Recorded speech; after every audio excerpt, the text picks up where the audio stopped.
అందరికీ నమస్కారం. ఈరోజు మనం చాలా ముఖ్యమైన ఒక టాపిక్ గురించి తెలుసుకోబోతున్నాం. అదే అన్క్లోజ్. అన్క్లోజ్ అంటే ఏమిటి? అన్క్లోజ్ అంటే United Nations Convention on the Law of the see.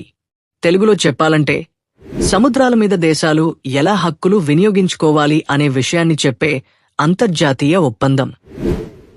అన్క్లోజ్ ఎందుకు అవసరం వచ్చింది? మన ప్రపంచంలో సముద్రాలు చాలా పెద్ద భాగం. ఈ సముద్రాల్లో ఏముంటాయి? చేపలు, చమురు, సహజ వనరులు మరియు ముఖ్యంగా దేశాల మధ్య ట్రేడ్ కోసం మార్గాలు. ఇప్పుడు ఒకసారి ఆలోచించండి, ఈ సముద్రాల మీద ఎవరి హక్కు ఎంత? ఎవరైనా ఎక్కడైనా వచ్చి చేపలు పట్టవచ్చా? లేదా చమురు తవ్వవచ్చా? ఇదే సమస్య. ఈ సమస్యల వల్ల దేశాల మధ్య గొడవలు వస్తాయి. అందుకే ప్రపంచ దేశాలు కలిసి ఒక రూల్ బుక్ తయారు చేశాయి. అదే అన్క్లోజ్. 1982లో అన్క్లోజ్ ఒప్పందం రూపొందించబడింది. 1994లో అన్క్లోజ్ అమల్లోకి వచ్చింది.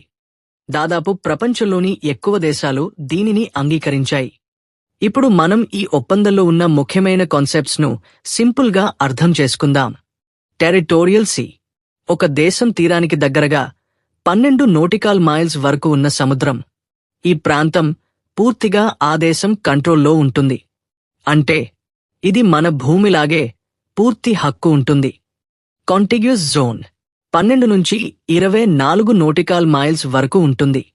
ఇక్కడ దేశం కొన్ని నియంత్రణలు చేయగలదు. ఉదాహరణ, స్మగ్లింగ్ లేదా అక్రమ కార్యకలాపాలు అడ్డుకోవచ్చు. ఎక్స్క్లూజివ్ ఎకనామిక్ జోన్, ఇది చాలా ముఖ్యమైనది. 200 నోటికల్ మైల్స్ వరకు ఉంటుంది. ఈ ప్రాంతంలో ఆ దేశానికి సహజ వనరుల మీద హక్కు ఉంటుంది. అంటే చేపలు పట్టడం, చమురు తవ్వడం, గ్యాస్ తీసుకోవడం. కానీ ఇతర దేశాలు అక్కడ నౌకాయానం చేయవచ్చు. కాంటినెంటల్ షెల్ఫ్, సముద్రం అడుగున ఉన్న భూభాగం.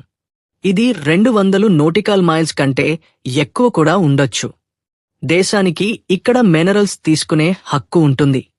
హై సీజ్, ఇవి ఏ ఒక్క దేశానికి చెందవు. అన్ని దేశాలకు సమాన హక్కులు ఉంటాయి. అంటే ఎవరైనా నౌకాయానం చేయవచ్చు.